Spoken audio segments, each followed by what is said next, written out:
Bismillahirrahmanirrahim. Assalamualaikum warahmatullahi wabarakatuh. Alhamdulillahi rabbil alamin.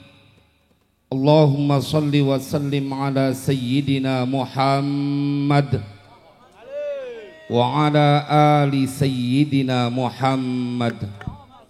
Amma ba'du, faqad qala Allah ta'ala fil Qur'anil Karim.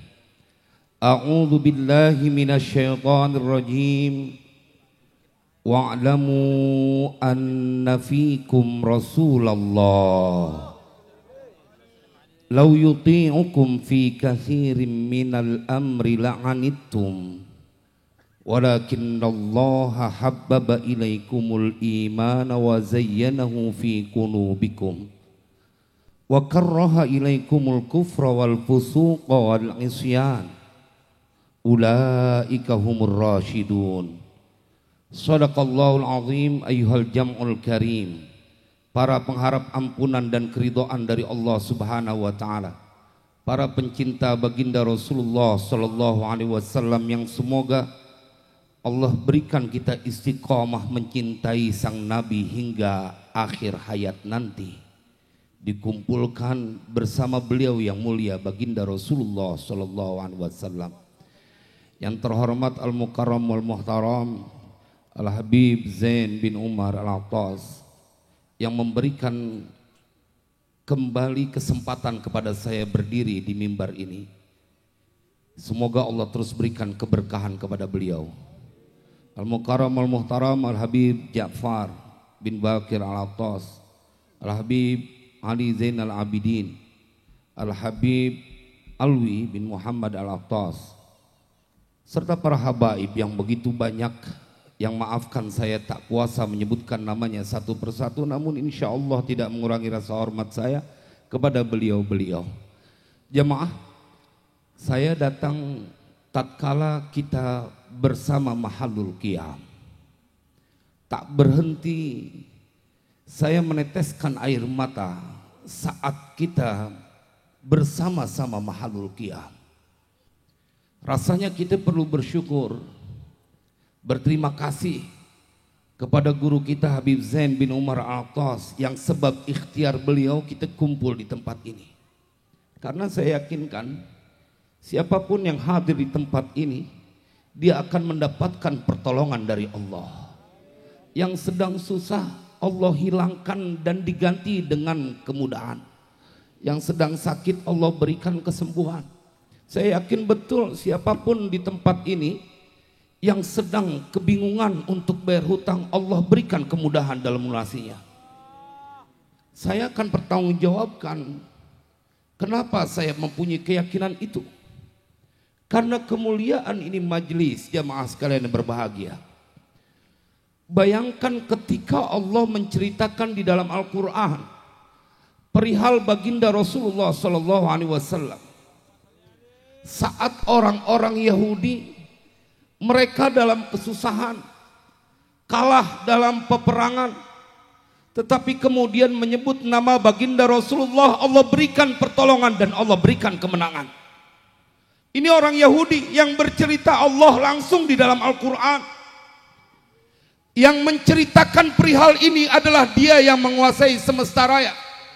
Itu mengapa kemudian saya menangis karena membayangkan bahwa kita yang hadir di tempat ini adalah orang-orang yang akan mendapatkan perlakuan istimewa dari Allah lantaran berkali kita punya lisan menyebut nama baginda Rasulullah sallallahu alaihi wasallam.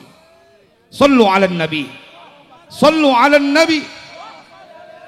Ketika Allah ceritakan dalam Al-Qur'an, walamma ja'ahum kitabum min indillahi musaddiqul lima ma'hum wa kanu min qablu yastaftihuna 'alal ladzina kafaru falamma ja'ahum ma 'arafu kafaru bih fala'natullahi 'alal kafirin. Kita buka kitab tafsirnya, semua kitab tafsir menceritakan tentang kemuliaan nama baginda Rasulullah. Tatkala ada orang-orang Yahudi yang ada di Khaybar, mereka berperang. Kanat Yahudu Khaybar tuqatilu Ghatafan fahuzimat, adalah Yahudi bangsa Khaybar yang ada di Khaybar. Mereka berperang memerangi orang-orang Ghatafan dan mereka dikalahkan. Orang Yahudi dikalahkan, tetapi mereka nggak kehabisan akal. Dan Allah yang bercerita, wa kanu min qablu yastaftihuna 'ala alladhina kafaru, dan mereka sebelumnya minta kepada Allah supaya diberikan kemenangan atas orang-orang kafir. Jemaah sekalian yang berbahagia, apa yang terjadi kemudian?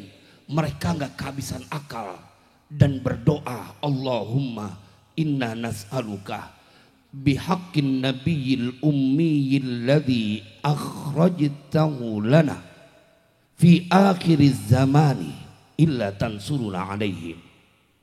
Mereka berdoa dan kemudian disampaikan, dijadikan wiridan oleh orang-orang Yahudi. Setiap kali mereka berperang, tidak pernah mereka lupa untuk menyebut nama baginda Rasulullah, dan mereka pasti diberikan kemenangan. Sallu ala nabi. Ini orang Yahudi ya akhi, ini orang Yahudi menyebut nama baginda Rasulullah, diberikan pertolongan karena begitu mulia nama baginda Rasulullah yang malam ini kita peringati hari kelahirannya. Lalu bagaimana dengan kita? Bukan cuma sekali kita melafazkan nama baginda Rasulullah, bahkan kita berdiri bersama menghormati kedatangan baginda Rasulullah sallallahu alaihi wasallam. Siapapun engkau yang bergabung di majlis taklim, hadir di bawah pimpinan guru kita Habib Zain bin Umar Al-Attas, maka malam ini dengan dalil yang ada dalam Al-Quran tidak boleh tersentuh kesulitan keberkahan nama baginda Rasulullah. Sallu ala nabi, sallu ala nabi. Itu orang Yahudi minta tolong kepada Allah menyebut nama baginda Rasulullah, ditolongin. Apalagi kita yang setiap hari bersolawat kepada baginda Rasulullah. Mau dalil yang mana lagi kalau Al-Quran udah ceritain begitu? Tetapi kita perlu terus dibangkitkan keyakinan. Ada sebuah kitab namanya Abwabul Faraj, Tuan Syekh Said Muhammad bin Ali Al-Maliki. Ini dahsyat. Ketika beliau bercerita tentang seorang lelaki yang bertamu ke rumah Ibnu Abbas, tiba-tiba dia punya kaki lumpuh.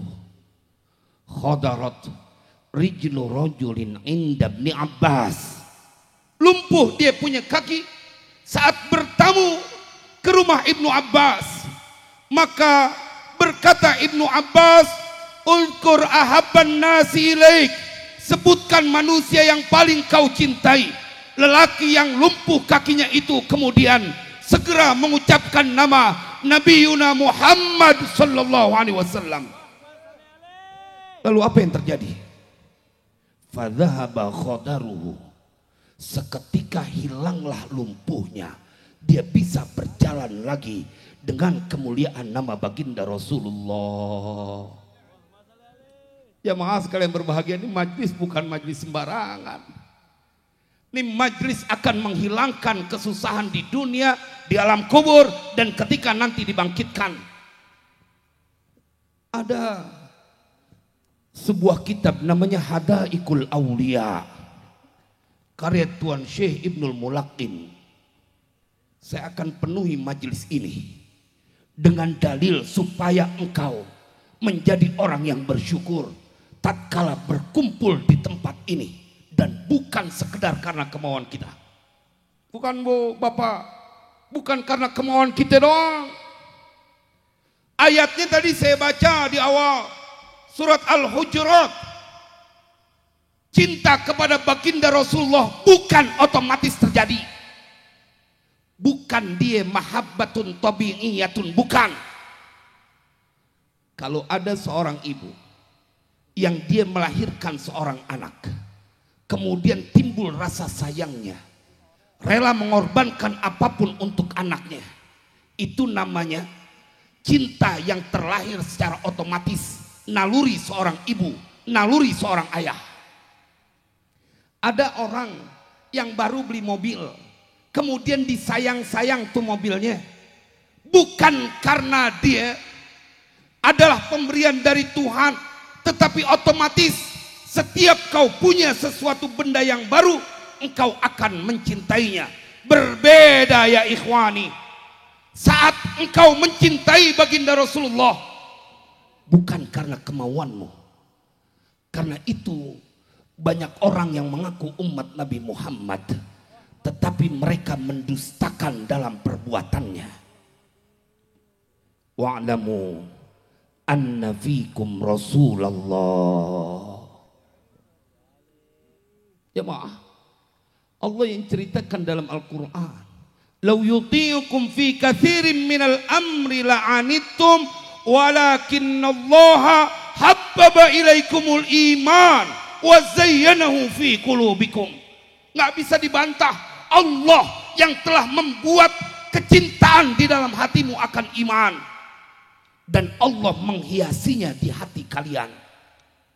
Saking kepengennya, Departemen Agama menyusun doa tawaf, dimasukkan dalam rangkaian putaran tawaf kedua.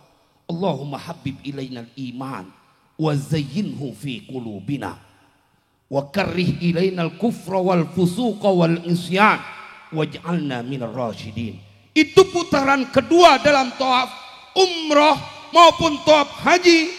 Maka ada buku panduan, jangan ente lupain ini doa, karena kalau tidak diberikan oleh Allah kecintaan di dalam hatimu, berabe nggak demen sama majlis maulid, nggak demen sama acara-acara di mana mereka menunjukkan kerinduan kepada baginda Rasulullah.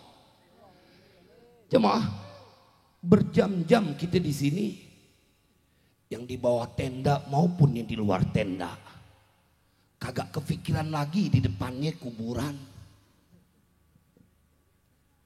Nggak bisa kita beranjak dari ini tempat, karena kita punya hati ditundukkan oleh Allah untuk mencintai manusia yang Allah cintai. Shallu ala nabi.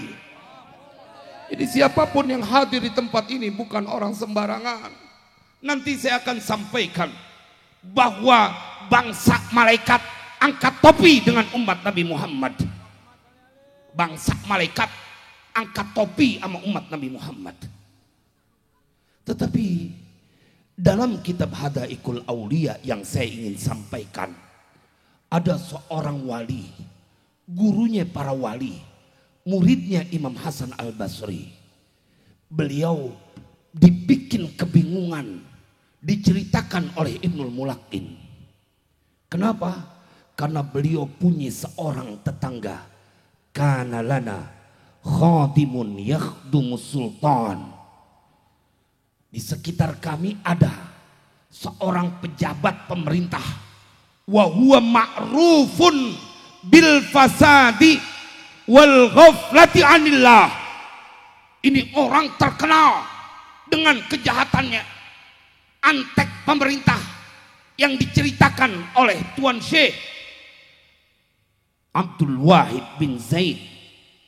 Beliau bilang, kana lana khadimun yakhdumus sultana wa huwa ma'rufun bil fasadi wal ghaflati anillah. Jadi kalau ada pejabat jahat sama rakyat, udah dari dulu, bukan cuman sekarang. Kan kita kudu berempati dengan saudara-saudara kita yang ada di Pulau Rempang. Jemaah, saudara-saudara kita, mereka sedang menangis, merintih karena harus terusir dari tempat yang secara turun-temurun mereka tinggali. Semoga Allah berikan kemenangan kepada saudara-saudara kita. Kita bisanya ngedoain. Bayangin kalau itu jatuhnya di rumah ente, yang dari dulu warisan dari engkong turun ke babak kita. Sekarang kita tiba-tiba kita dibilang numpang. Jemaah, Ibnul Mulakin menceritakan nih, seorang wali Abdul Wahid bin Zaid bercerita, ada orang yang dia sebagai pejabat kerajaan yang jahatnya nggak ketulungan, hatinya mati, tak pernah lagi tergugah dengan derai air mata orang di sekitarnya. Tetapi satu malam beliau bercerita, wa ra'aituhu al-lailata wa yaduhu fi yadi Rasulillah. Tetapi satu malam aku melihat orang itu, ini pejabat yang brengsek ini, yang jahat sama rakyatnya. Dia ngelihat dalam tidurnya sedang dituntun oleh baginda Rasulullah. Ini orang jahatnya nggak ketulungan. Saya ingin ceritakan di majelis ini, kita tidak pernah punya kejahatan seperti mereka yang punya jabatan, tapi kemudian masih mendapatkan pertolongan dengan satu catatan, dia punya lisan kagak berhenti baca sholawat. Dituntun sama Nabi. Dia bertanya, ya Rasulullah, inna hadzal abda su'a mu'ridina anillah. Ini orang durhaka betul sama Allah. Kaifa wada'ta yadaka fi yadihi. Bagaimana ceritanya ya Nabi? Kau letakkan tanganmu pada tangannya. Jemaah, apa jawaban Nabi? Wa qad araftu dzalika. Aku udah tahu. Yang kau ceritakan itu aku sudah tahu. Tetapi ini orang mendapatkan keistimewaan ketika ditanya, fa ayyu wali wasilatin balagha dzalika minka. Dia kerjaannya apaan bisa mendapatkan keistimewaan dituntun olehmu ya Rasulullah. Ini PR Pak buat kita semuanya. Masa jadi umat Nabi Muhammad udah 50 tahun 60 tahun masih belum dapat hadiah ngimpi ketemu baginda Rasulullah. Masa nggak sedih kita? Udah 60 tahun atau 50 tahun jadi umat Nabi Muhammad, lalu mengapa Allah belum berikan kita kesempatan buat menatap wajah baginda Rasulullah? Limada? Kenapa ini bisa terjadi? Ini kudu kita pikirin siang malam. Kudu ada kerinduan yang begitu dahsyat. Emangnya ente kagak kepengen ngelihat wajah baginda Rasulullah? Ini orang yang kerjaannya jahat, dia diimpikan, dituntun oleh baginda Rasulullah. Ketika ditanya, apaan kerjaannya ya Nabi? Bikathrati salatihi alayya. Karena banyaknya dia punya bacaan sholawat atasku. DPR. Habib Zain bin Umar Al-Attas, beliau ingin mengumpulkan kepada kita dalam satu frekuensi. Tunjukkan kau punya cinta dengan tanpa lelah bersolawat kepadanya. Tadi beliau berbisik sama saya, maaf Kiai, ini baca senandung solawat dulu, hadroh dulu, supaya bangkit lagi punya semangat. Saya langsung menyimpulkan kalimat yang keluar dari lisan beliau tentang keyakinan yang tak tergoyahkan di dalam dada beliau tentang kebesaran nama baginda Rasulullah. Sallu ala Nabi. Tuan Syekh Imam Ghazali dalam kitab Ihya-nya, ini lempengan ini nih, yang saya bilang bahwa para malaikat, bangsa malaikat angkat topi sama umat Nabi Muhammad, angkat topi sama kita.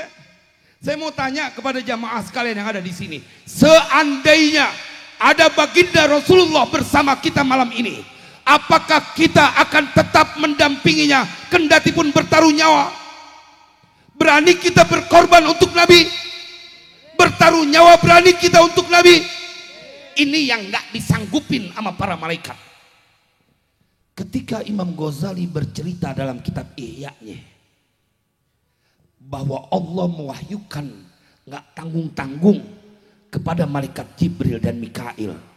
Auhallahu ila Jibril wa Mikail alaihi assalam, inni akhaitu bainakuma Allah mewahyukan kepada malaikat Jibril dan malaikat Mikail, dan Allah berfirman, sesungguhnya aku mempersaudarakan antara engkau berdua. Wa ja'altu umra ahadikuma atwala minal akhar. Tapi ada aturannya. Aku akan jadikan satu di antara kalian umurnya lebih panjang dari yang lain. Fa ayyukuma yu'thiru sahibahu bil hayati. Siapa di antara kalian berdua yang mau sedekah kehidupan buat saudaranya? Ini malaikat Jibril, malaikat Mikail ditanya sama Allah, siapa di antara kalian berdua yang akan mensedekahkan, ithar, memprioritaskan di atas jud, di atas sakho, ithar, seperti saudara-saudara kita yang diceritakan oleh Allah dalam Al-Quran, kaum Ansor yang terus memberikan pertolongan kepada kaum Muhajirin. Jemaah, apa yang dijawab oleh keduanya? Maka Imam Ghazali menceritakan, fakhtara kilahuma fil hayat. Kedua-duanya milih panjang umur. Malaikat Jibril nggak mau, dipersaudarakannya mau. Tapi kalau disuruh milih siapa yang paling panjang, karena aturannya salah satu dari malaikat, entah Mikail entah Jibril, umurnya lebih panjang dari yang lainnya. Nggak mau, dua-duanya nggak milih. Dua-duanya pengen umurnya panjang. Maka kemudian Allah tegur mereka berdua, afala kuntuma misla Ali bin Abi Thalib. Ente kenapa berdua kagak pengen mencontoh Ali bin Abi Thalib? Akhaitu bainahu wa baina Muhammadin sallallahu alaihi wasallam. Aku mempersaudarakan antara Ali dan Nabi Muhammad sallallahu alaihi wasallam. Wa bata ala firashih, dan Imam Ali bin Abi Thalib tidur di atas tempat tidur baginda Rasulullah. Pertaruhannya nyawa. Saat itu pemuda-pemuda kafir Quraisy sudah berkeliling karena ada sayembara mendapatkan hadiah besar bila mencelakai Nabi. Ali bin Abi Thalib tidak punya ketakutan sedikit pun, menggadaikan hidupnya untuk keselamatan baginda Rasulullah sallallahu alaihi Nabi. Taruhannya nyawa, taruhannya nyawa. Wabata ala firashi, tapi dia tetap tidur di atas tempat tidur baginda Rasulullah. Aku rela mati. Seakan Ali bin Abi Thalib ingin berkata, aku rela mati wahai kekasihku, asal engkau tetap selamat dan hidup. Itu yang tadi dijawab oleh jamaah, rela mati untuk baginda Rasulullah. Ini yang membuat malaikat Mikail, malaikat Jibril dan Mikail, dia angkat tangan, hands up, dia nyerah, nggak masuk levelnya kepada level umat Nabi Muhammad. Jemaah, maka kemudian Allah turunkan mereka ke bumi. Ihbita, turun kalian berdua. Ihbita ilal ard wahfadhahu min aduwih. Turun kalian berdua ke bumi, jagain Ali bin Abi Thalib dari musuh-musuhnya. Saya ketika sampai di sini membaca, ya Allah, betapa mulia umat Nabi Muhammad kalau punya cinta kepada Rasulullah. Malaikat yang disuruh sama Allah buat jagain umat Nabi Muhammad yang mencintai Rasulullah. Malaikat-malaikat diperintahkan menjaga umat Nabi Muhammad yang di dalam hatinya kerinduan begitu dahsyat, yang semoga kita berada di dalamnya. Disuruh turun, wa kana Jibrilu inda ra'sih wa Mikailu inda rijlaih, dan adalah malaikat Jibril tugasnya ngejagain Ali bin Abi Thalib di sisi kepalanya, dan kemudian malaikat Mikail di sisi kedua kakinya. Betapa mulia umat Nabi Muhammad. Malaikat nggak punya cinta seperti yang kita miliki kepada baginda Rasulullah di antara sesama mereka. Kada. Maka dari mimbar ini saya ingin menyuarakan, bangkit umat Nabi Muhammad, kau tidak pernah sendirian. Saat orang-orang Yahudi menyebut nama nabimu mendapatkan pertolongan, maka engkau umat Nabi Muhammad lebih berhak dari mereka orang-orang Yahudi yang menyebut nama Nabi Yuna Muhammad dan mendapatkan pertolongan. Apalagi kita yang sebagai umat Nabi Yuna Muhammad nggak bakal mendapatkan kesusahan. Biar kita tahu Nabi kelewat sayang dengan umatnya. Biar kita tahu bahwa tidak boleh ada kesusahan dari orang yang lisannya tidak pernah berhenti bersolawat kepada kanjeng Nabi. Sallu ala Nabi. Sallu ala Nabi. Semoga manfaat. Wassalamualaikum warahmatullahi wabarakatuh.